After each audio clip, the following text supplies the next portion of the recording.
La microbiota puede provocar pues, más dolor menstrual, más hiperestrogenismo, puede provocar, y eso lo veo un montón, taquicardias, ansiedad, depresión.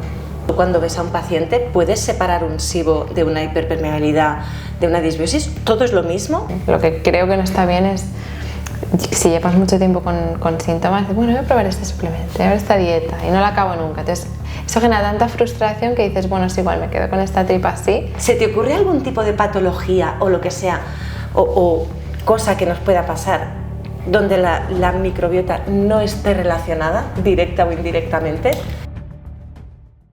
Bienvenidos a un nuevo podcast de Farmacia Coliseum. Si estáis viendo la imagen, seguro que os sonará la persona que tengo al lado.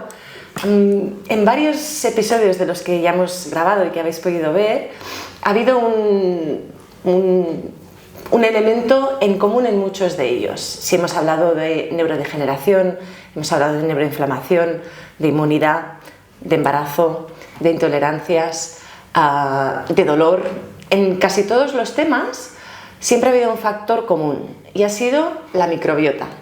Así que ya es hora de dedicarle un podcast, un capítulo, que no será el último, a la microbiota, la importancia que tiene. Si realmente es tan importante como se está comentando por ahí. Para ello hemos traído a alguien que puede hablar con propiedad del tema. Ella es María Puntí. Gracias, María, bienvenida. Hola, muchas gracias. Ella es dietista integrativa y es experta en microbiota, entre muchísimas otras cosas.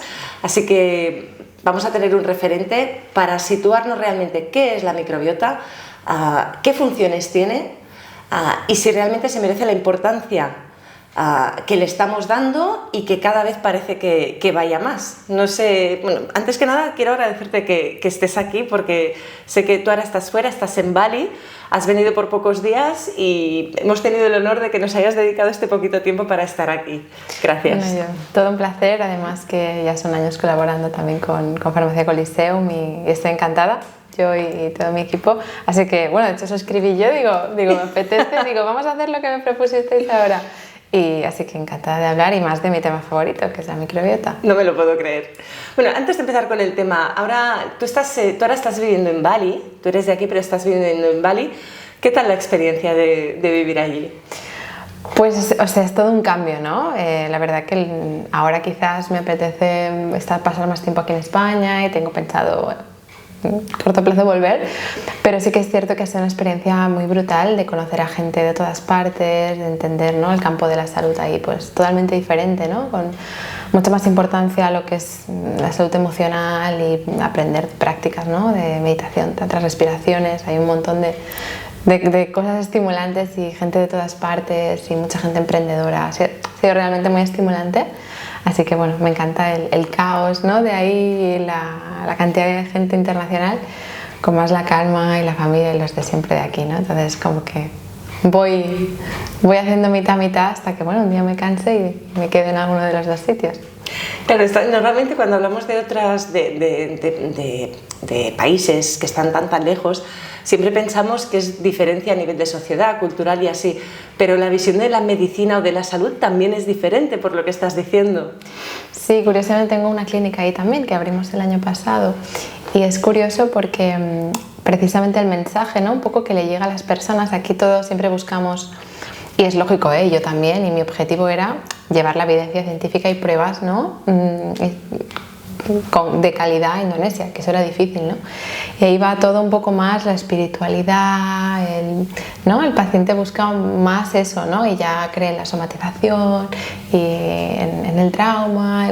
Aquí cuesta, yo creo que un poco más, pero ahí la medicina integrativa es muy fácil de llevar porque ya la cultura balinesa es muy así, ¿no? O sea, por ejemplo, cuando cogí dengue, ¿tú crees que me dieron antiinflamatorios? En la clínica pequeñita, sucia, vamos a decir, de la calle, que es que lo ves, me dieron cúrcuma y que a poder ser con pimienta negra para mejorar la absorción, y yo flipé. O sea que realmente tiene muy integrado, ¿no?, la medicina tradicional china, también hay mucha influencia, y bueno, todas esos brebajes, esas preparaciones, ¿no?, de la cultura balinesa y hindú que lógicamente pues tiene importancia. Entonces es como que más fácil, ¿no? La gente no tiene a veces ese rechazo, ¿no?, de ¡ay, la medicina integrativa, la medicina alternativa! Es curioso porque siempre pensamos que aquí en el mundo occidental son los que tenemos más avances y somos los que claro, los que vamos más avanzados y en algunos temas quizá estaría bien mirar estas otras culturas, sobre todo orientales, que tienen esta visión, esta importancia a nivel emocional, sobre todo. Sí, de hecho, bueno, en China, por ejemplo, es que puedes escoger, ¿no? En el mismo hospital, si quieres medicina tradicional china y normalmente trabajan en común, y eso es un poco lo que yo siempre quise hacer, ¿no? De, oye, tenemos en cuenta, ¿no?, todo este conocimiento, pero integramos también con otro, ¿no? Y al final creo que también se le quita mucha presión al médico como tal, que tiene que saber de todo, sino que, oye, pues están los nutris para una cosa, los fisios para otra, el psicólogo, el acupuntor, cada uno tiene su papel en contribuir. Y la verdad que, no sé, creo que se nos ha olvidado un poco aquí. Y estas culturas yo flipé porque, ostras, ¿no? Se supone que están en desarrollo y que nosotros somos el país desarrollado, pero realmente me sorprendió. Claro, lógicamente hay ciertas cosas de la sanidad que no puedes tener. Entonces, bueno, es un poco... Bueno, pero yo creo que ahora con los grandes profesionales que hay aquí y divulgadores en medicina integrativa, como tú, por ejemplo, y muchísimos otros, yo creo que poco a poco vamos a ir avanzando. Esa es la esperanza que tenemos muchos. Sí, seguro que sí. Bueno, vamos a la microbiota. ¿Realmente es tan importante la microbiota? ¿Qué es la microbiota?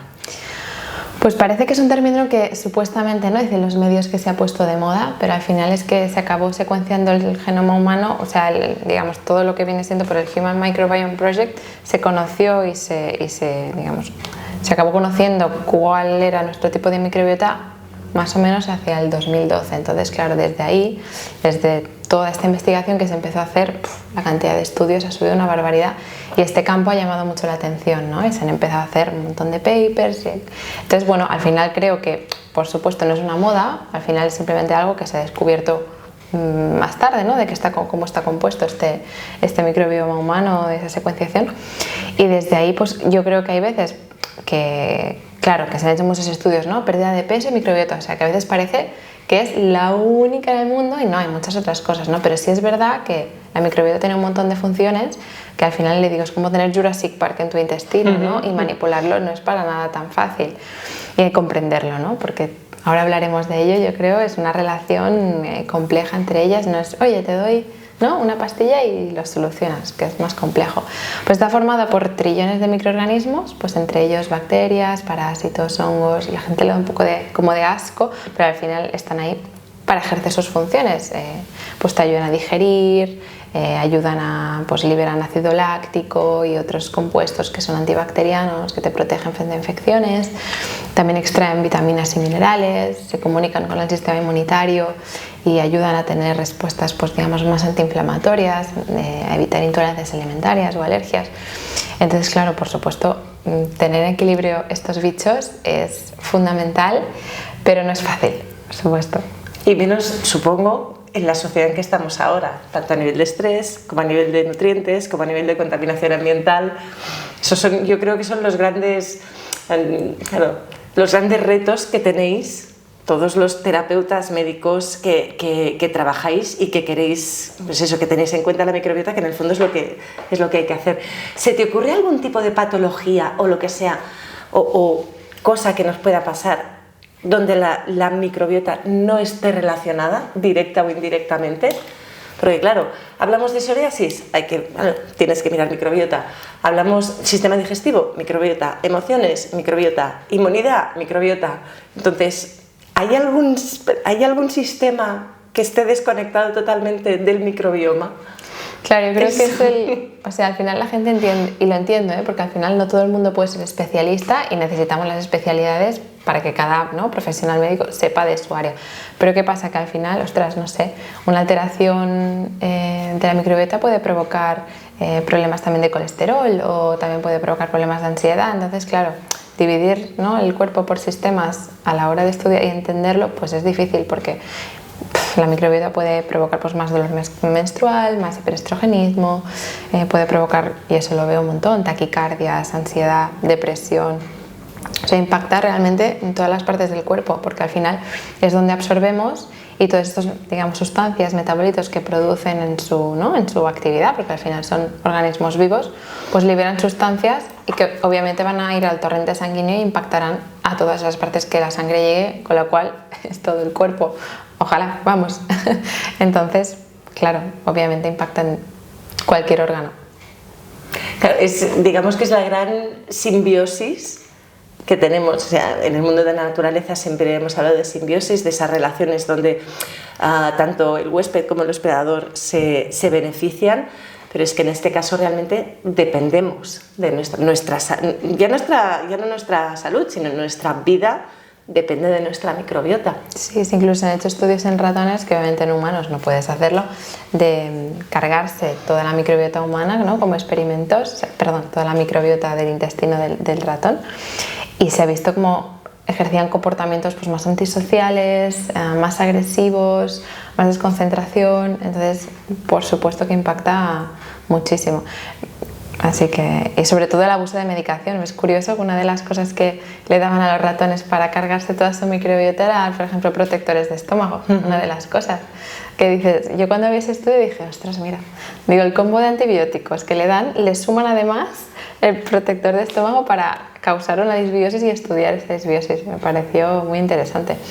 Pero claro, ahora que has nombrado el término de disbiosis, claro, ahora oímos mucho disbiosis, SIBO, hiperpermeabilidad intestinal, intolerancias.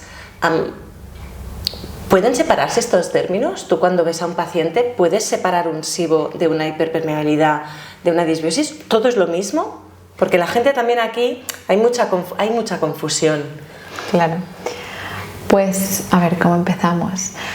Digamos que primero también hay que hablar, yo creo, de hinchazón y de inflamación, ¿no? Que al final no es lo mismo. Cuando nuestros intestinos se inflaman se elevan ciertos marcadores inflamatorios, se relaciona con Crohn, con colitis. Sin embargo, lo que no es tan común, ¿no? Esa situación, calprotectina, etc. Lo que más ocurre pues, es ese hinchazón, ese malestar, esos gases que generalmente incluye pues, más a las mujeres, ¿no? Por su impacto hormonal, y es que al final a la microbiota le impactan muchas cosas y no únicamente la comida o los antibióticos, sino también pues, el estrés, también le impactan pues, el ejercicio que tú hagas, le impactan un montón de cosas el sistema inmunitario. Entonces pues, al final hay que tener un poco en cuenta todo, ¿no? Y no solamente centrarnos en la dieta, que a veces hay que ir, ¿no? Si llevas sufriendo problemas intestinales hay que tenerlo en cuenta.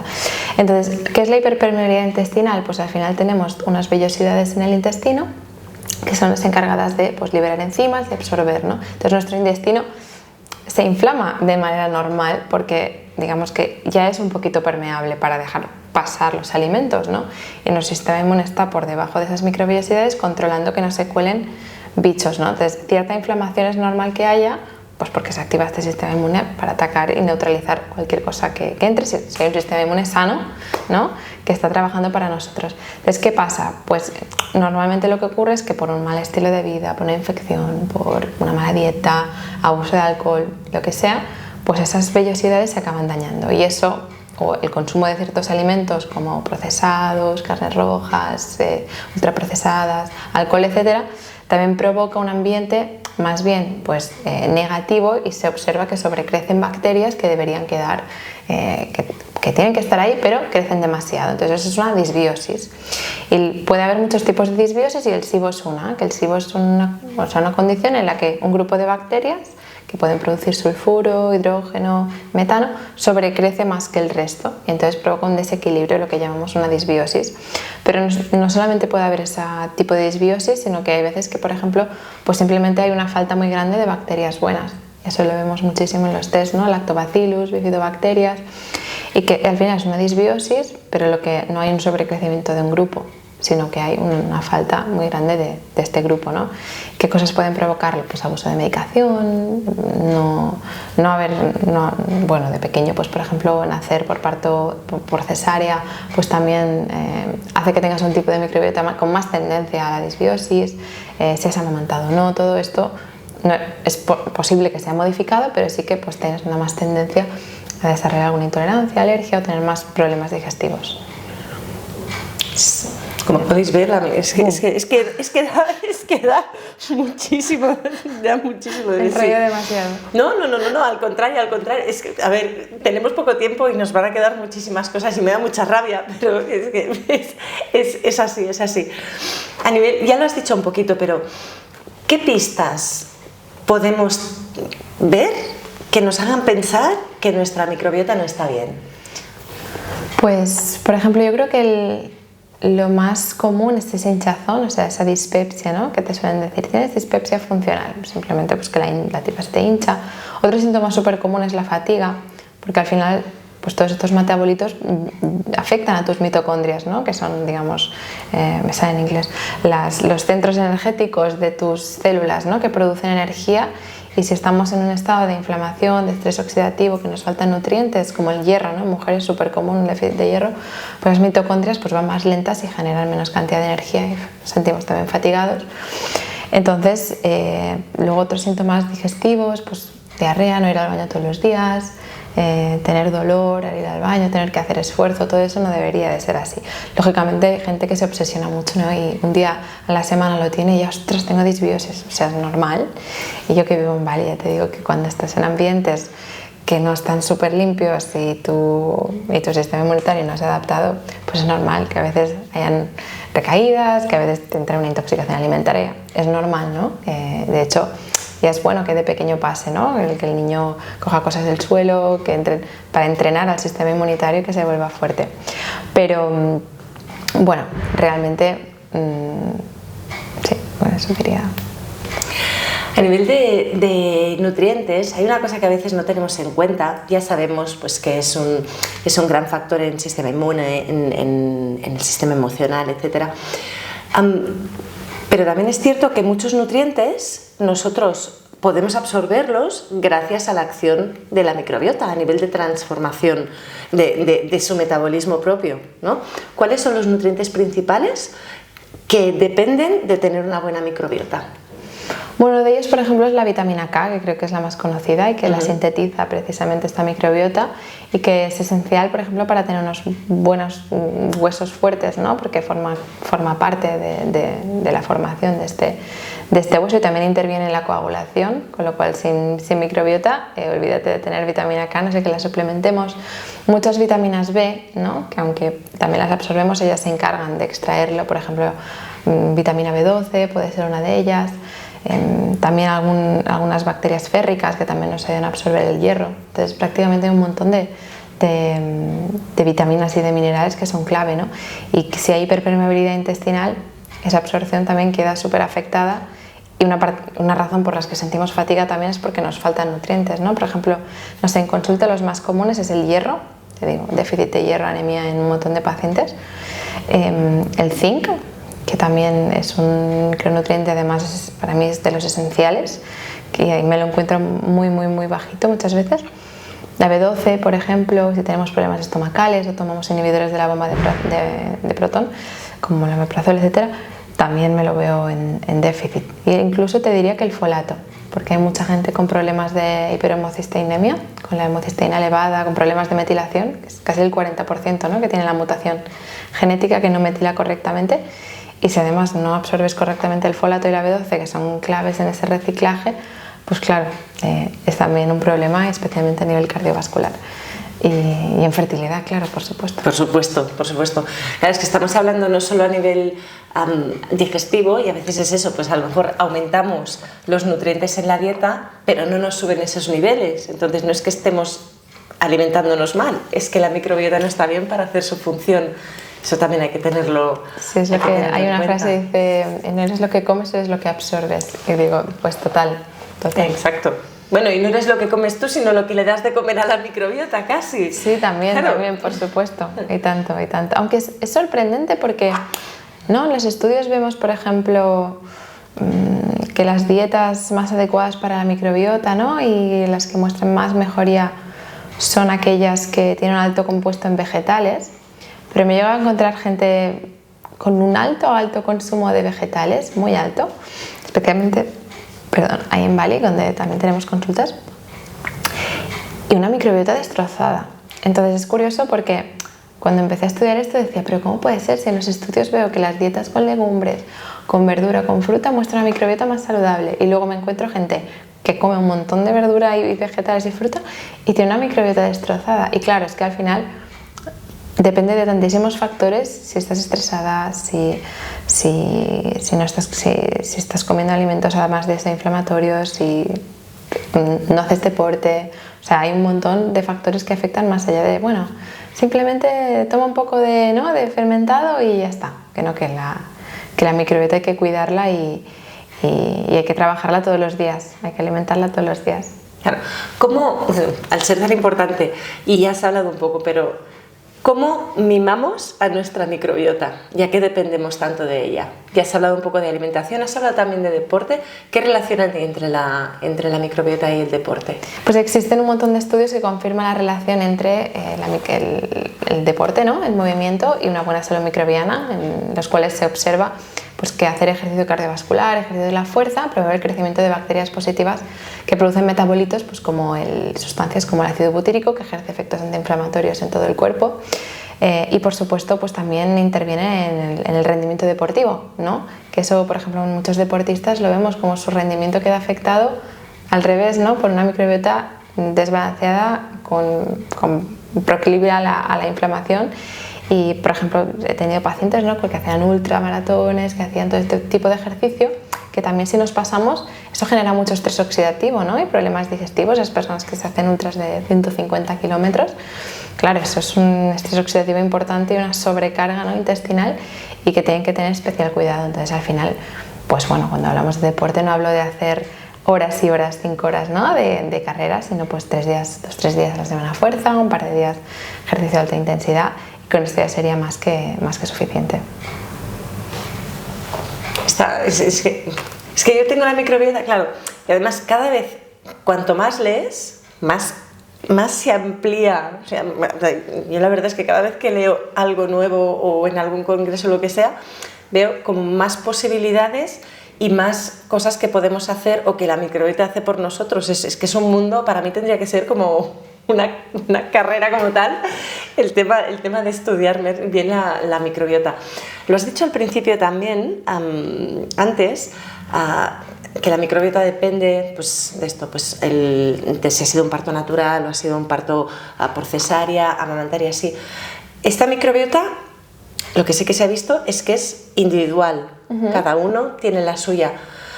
¿Hasta qué punto podemos modificar esta microbiota? Pues en los primeros años de vida cambia muchísimo, y por supuesto por eso es tan importante, ¿no?, el que se exponga a un entorno con microbios, ¿no?, para entrenar ese sistema inmunitario, la dieta que vamos a seguir al principio. Sí es cierto que compartimos prácticamente más o menos pues, las mismas especies, pero sí es verdad que no hay dos microbiotas exactamente iguales, ¿no?, y por eso es tan difícil secuenciar la microbiota y decir, oye, pues esto es lo sano, ¿no? Y suelen haber como 3 tipos, ¿no?, como 3 grupos en los que cada uno se identifica, que se relacionan, ¿no?, con teotipos y que se relacionan pues, con ciertos patrones, ¿no? Pues hay personas que tienden, por ejemplo, a extraer más nutrientes que otras, otros grupos que, por ejemplo, pues, no absorben también las grasas, o otros que son más proclives a generar metabolitos antiinflamatorios. Y, por ejemplo, el apéndice es un órgano que parecía pues, inútil, ¿no?, y se ha descubierto que las personas primeramente sin apéndice tienen más probabilidades de desarrollar SIBO y recaer y digamos tener una peor salud intestinal post-antibiótico, porque digamos que hay un reservorio ahí de bacterias, pues en caso de que haya una disbiosis, proporcionar, ¿no?, estos bichitos. Entonces, al final, a ver, tenemos una gran capacidad de modificación, ¿no? Lo que sí es cierto es que, claro, como cada vez nos alimentamos con menos variedad, con más alimentos de mala calidad, sí que esta diversidad, ¿no?, que es lo más importante, o sea, digamos, el punto más importante a la hora de valorar la microbiota no es tanto los bichos que tiene, sino la variedad, o sea, lo que llamamos la diversidad. Que, por ejemplo, en ciertas tribus como Hadza, todas estas Yanomami, tienen una microbiota súper diversa y súper sana, precisamente porque comen un montón de raíces vegetales, de todo, fruta de todos los tipos distintos, ¿no? Y no acaban comiendo solo pues, el mismo frito, la misma cantidad de proteínas saco, sino que tenemos un montón de variedad. Y por eso es importante rotar los alimentos que comemos, ¿no?, para no generar intolerancias y para que nuestra microbiota también esté contenta. A nivel, por ejemplo, claro, porque la microbiota también estamos hablando de organismos vivos y tienen también sus tiempos, ¿no? Entonces, por ejemplo, ¿cuánto tarda ya sé que me dirás que depende del caso, ya lo sé, y hay que individualizar y no se puede generalizar, pero ¿cuánto puedes tardar en recuperar un SIBO, por ejemplo, o una disbiosis? ¿Estamos hablando de meses? Claro, o sea, los estudios muestran que que el tratamiento, después del tratamiento casi el 50% de pacientes recaen, ¿no? Entonces se está investigando qué otras maneras se pueden hacer, ¿no? Porque hasta ahora era, bueno, damos antibiótico y hacemos el estudio, ¿no? Entonces hay gente que simplemente come muy mal y no hace falta ni tratar nada. O sea, si tú vienes de no hacer deporte, de estar con estrés todo el día, de comer fatal a deshora, a unos días más, otros menos, yo soy partidaria de reordenar la alimentación, entrena, toma tus decisiones a nivel personal o ve a terapia si lo necesitas y luego ya vemos si hacemos un estudio de microbiota o si hacemos una dieta X, una dieta FODMAPs, low carb, lo que tú quieras. Pero yo creo que hay que empezar la casa no por los cimientos, sino por aquí volvernos locos y empezar a seguir cualquier dieta que vemos en las redes o no. ¿Y cuánto tiempo puedes llegar? Pues claro, yo creo que al final muchos pacientes lo dejan pasar, ¿no? Y es el problema, que la gente quiere recuperarse en 2 meses algo que lleva arrastrando 30 años de su vida. Entonces, claro, amigos, esto pues no va así, pero estamos muy acostumbrados a la pastilla y la tomamos.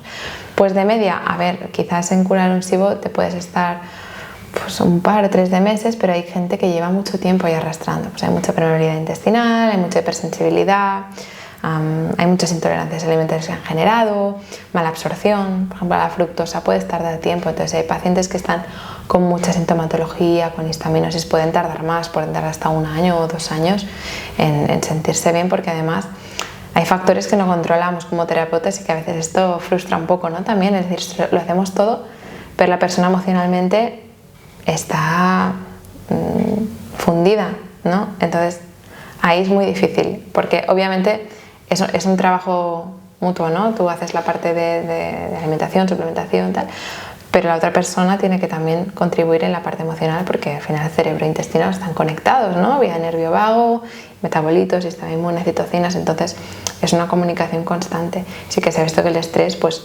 empeora la biodiversidad de la microbiota, muestra aumento de marcadores inflamatorios, más hipersensibilidad, ¿no? Esa hiperalgesia.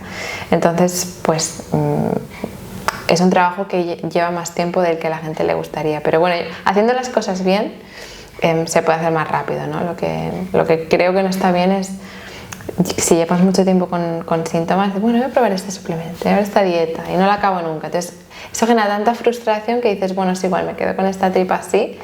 Y claro, pues al final si llevas tanto tiempo tienes que decir, oye, pues confío en alguien que al final, me enrollo con una persiana, pero bueno, que hay muchos caminos para llegar, ¿no? Y que lo mismo, tú puedes ser un muy buen profesional, yo también, y tú entregarle un plan completamente distinto al mío, ¿no? Entonces hay un montón de caminos para llegar al lugar y que nadie tiene a ciencia cierta cómo vas a reaccionar, porque es que son trillones de bichos, o sea, nadie puede, es muy difícil controlar, es como si llegas no sé, a la sabana y empiezas a intentar poner orden, ¿no? O sea, va a tomar tiempo.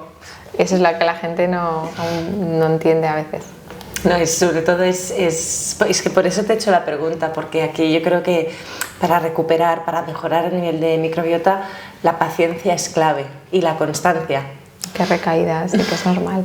A ver, que una recaída puede ser normal, pero si ya nos pasa a veces con un tratamiento de cualquier tipo, incluso un tratamiento convencional, que a veces, pues, por lo que sea, es largo y hay abandono y hay, bueno, pues eso, pues frustración porque no se mejora, en un caso así yo creo que vale la pena el esfuerzo, la paciencia, la constancia, porque es que nos va la salud, al fin y al cabo, porque un síntoma más banal que pueda tener hoy, si es a causa de la microbiota, pues como no lo trate, pues mañana puede ser una cosa muchísimo más complicada. Total, sí, porque además esto es que va en aumento, ¿no? Y al final llega un punto en el que ya ni tolero la fruta, ni la verdura, ni la leche, ni absolutamente, ni los frutos secos, ni los legumbres.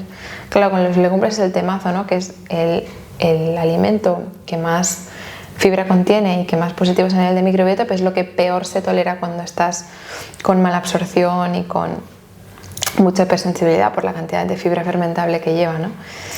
Entonces, bueno.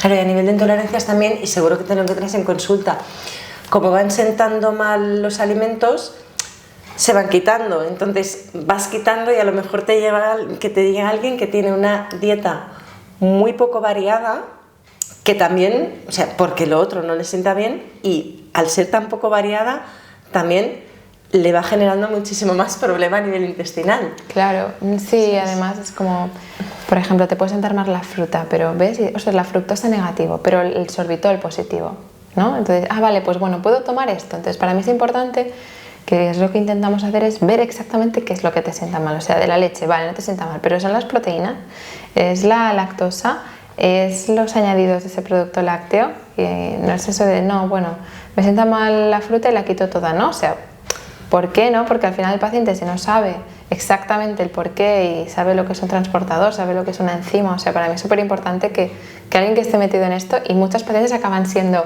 terapeutas al final, y eso es muy gracioso porque tienes que poner un mínimo interés, ¿no? No puedes esperar que, bueno, venga esto y ya está, que es un trabajo pues de ir haciendo poco a poco. Sí es cierto que, bueno, cada uno tiene su talón de Aquiles, ¿no? Y hay gente que tiene más tendencia, unos en la espalda, y hay gente pues que lo tiene en el intestino. Entonces, un momento de situaciones en la vida incontrolables, pues que puedes tener una recaída, ¿no? Pero lo importante es tener como ese conocimiento para poder luego tú funcionar sola, ¿no? Y decir, ostras, vale, siento que necesito un poco más de betaína y reintroducir las enzimas. Ok, y ya estoy bien, ¿no? Que lo que aprendes en estos procesos... Es parte de la reeducación. Claro, te lo llevas a tu casa, ¿no? Me hace gracia ver a veces los pacientes diciendo, bueno, ya me he llevado mi Bulardi, mi carbón activo, mi infusión de Kuzu, y para cuando me vaya de viaje ya se hacen sus kits, ¿no? Y es divertido porque, claro, al final hay que conocer cuál es tu punto débil y saber que vas a atender ahí y cómo evitar, ¿no?, llegar a ese punto, ¿no? O el gluten, pues mucha gente con sensibilidad al gluten, pues descubrir es importante hasta qué punto tú lo eres, ¿no? Y qué parte del trigo es la que no te sienta bien, porque si no tienes todo este conocimiento y llevas tiempo con síntomas, que va a ser recaída tras recaída. Yo creo que es importante conocer qué pasa dentro y sobre todo saber qué es lo que tú realmente absorbes, toleras o no toleras, ¿no? Y que al final a largo plazo se intenta reintroducirlo todo al máximo posible, ¿no? Excepto, bueno, gluten y lácteos, que pienso que no son inflamatorios como tal. Yo, por ejemplo, me sienta peor el maíz que el trigo. Pero sí es verdad que hay muchos pacientes con sensibilidad intestinal que el gluten y el lácteo no lo toleran bien, pues por la absorción de lactosa, por las proteínas de la leche, especialmente de vaca, por los fructanos del trigo.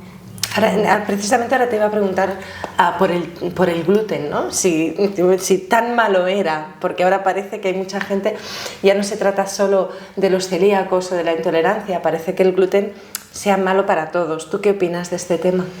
Que sí es cierto que la gran mayoría de pacientes de consulta, como me especializo en digestivo, pues me llega digestivo. Yo lo retiro temporalmente después de descartar que si hay síntomas que no es una celiaquía, ¿no? Porque luego es más difícil.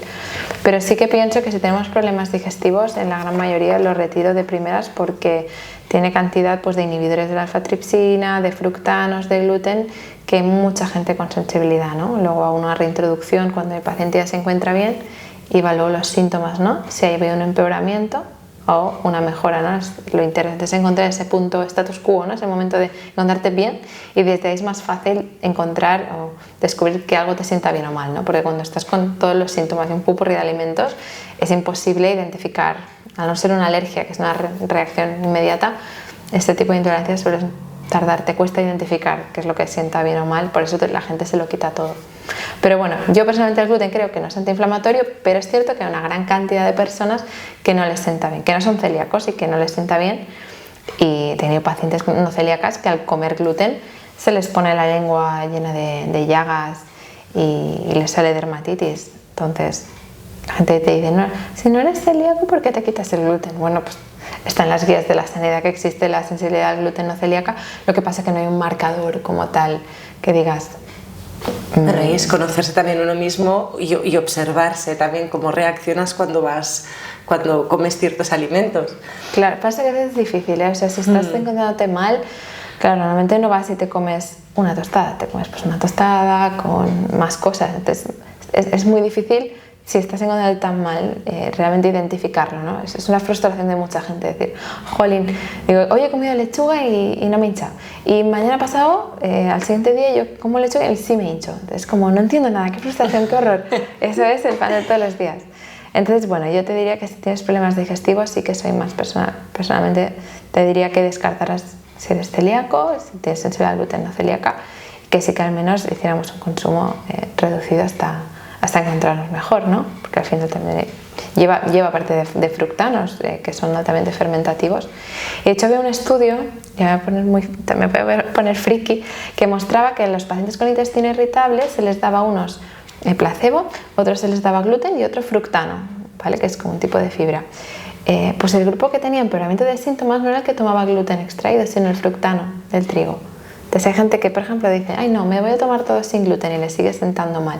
Muchas veces es por eso, por esos fructanos. Entonces, bueno, individualizar, y si alguien, lógicamente si comes mal y tienes un desastre de estilo de vida, mejora eso, ya veremos, ¿no? Pero si tú llevas ya mucho tiempo de hacer las cosas bien y con cabeza para no crear una relación tóxica con la comida, porque luego hay muchos trastornos de alimentación, y que eso, yo he pasado algo similar, no por temas digestivos, y cuesta mucho, ¿no? Porque no se suele entender, es como, bueno, pues come y ya está. Pero... Y además que cuando entras en esta frustración, también, claro, ahí ya tocas estrés, tocas ansiedad, tocas sistema emocional y todo se va retroalimentando. Entonces entras en, bueno, no diré un círculo, sino una debacle. Sí, que hay gente que viene de estar súper restrictiva, una dieta súper restrictiva, de pronto amplía y dice, ostras, me encuentro bien, ¿no? Era toda esa... Por eso es todo un challenge, es dedicarte a la salud digestiva, porque nos queda mucho por saber. Sí, pero me chifla. Bueno, vamos a ir acabando. Ahora también, a nivel de... Hemos hablado mucho de microbiota, claro, términos probiótico, prebiótico, posbiótico, simbiótico. Tú tienes, ya hemos hablado de individualizar sobre todo, pero ¿cuándo se dan, cuándo no se dan? Por el posbiótico has hablado, por ejemplo, del butirato, hay más. ¿Tú eres partidaria de dar un posbiótico directamente en casos determinados? Mira, pues en casos, por ejemplo, de embarazo, que no se pueden usar herbáceos, ¿no? Y bueno, depende de qué ginecólogo, antibióticos sí o no, sí que se puede trabajar, por ejemplo, con probióticos esporulados, por ejemplo, Bacillus coagulans, ¿no? Que suelen mostrar mejorías. Podemos utilizar, por ejemplo, bajitas dosis de jengibre, o podemos utilizar ácido caprílico. Yo sí que soy muy fan de utilizarlo, esto especialmente en el embarazo, ¿no? Que para manipular sí que es cierto que en casos de SIBO, en caso de metano sí que no daría probióticos de primeras. En casos sí que se han mostrado beneficios con el SIBO de hidrógeno, el de Arbulardi, por ejemplo, porque ayuda a desinflamar y evita la diarrea, por ejemplo. Pero soy más partidaria de los probióticos ponerlos ya cuando hemos acabado, ¿no? Primero retirar, ¿no? Ordenar la dieta, tratar la mucosa, espino amarillo, glutamina, mucílagos, bueno, tenemos zinc, carnosina, un montón de opciones. Luego hacer el tratamiento, ¿no? Donde esta mucosa está fuerte, erradicar las bacterias malas y luego repoblar pues con probióticos, que son bacterias vivas, ¿no? Y luego con prebióticos, por ejemplo, la goma guar hidrolizada, como podemos dar pectina, que lo que son es alimento específico para esos microorganismos, ¿no? Por ejemplo, almidón resistente, que ya lo combinan muchos probióticos. Y luego también podemos dar los simbióticos, ya te diría que en una fase un poco avanzada, ¿no? Que combinan, pues esas son un poco como unos fermentados, ¿no? Que contienen pues productos fermentados junto con bacterias acidolácticas normalmente, y que te ayudan pues a repoblar. Entonces, bueno, me gusta más al final del tratamiento, pero tampoco se descarta en algunos casos, como embarazo, condiciones en las que no se toleren bien los herbáceos, que puede ayudar también esos probióticos, esas bacterias, por ejemplo, como el Lactobacillus reuteri, por ejemplo, en el caso del pylori, que ayuda a desplazar también, o como decía el Bulardi, o Lactobacillus acidophilus en casos de candidiasis, por ejemplo, o parasitosis. Entonces, bueno, Rhamnosus es una de las cepas que más me gusta, o sea, es de las que mejor sienta. Soy muy fan de los probióticos de una cepa, la verdad, porque es más fácil controlarlo y hay, no sé, genera menos, sobre todo en fases iniciales, ¿no? Son poderosos, o sea, un Rhamnosus con un Bulardi, con un Plantaro, son cepas que tienen un gran efecto, ¿no? Y a veces de primeras hay que ir con cuidado, pero sí los uso mucho en consulta. Pues hasta aquí. Se nota que te gusta el tema, se nota que a mí también, y todo lo que nos ha quedado en el tintero. Gracias por estar aquí, María, ha sido un verdadero placer. Es la primera vez que hablamos cara a cara y la verdad es que ha sido una lección. Yo te invito, cuando vuelvas a venir de Bali y si te sobra media horita, que te vuelvas a pasar por aquí. Muchas gracias, me encantaba, sí, tan a gusto hablando de este tema. Bueno, aquí tenéis los libros también, he escrito un libro donde también se habla de, aparte, no es específico de microbiota, es sobre longevidad, pero sí que habla de microbiota, la podéis seguir en redes sociales. Y como siempre, ya veis el nivelón que estamos teniendo en estos podcasts, así que suscribíos, comentad, compartid y cuidad vuestra microbiota. Hasta la próxima. Gracias, María. Muchas gracias.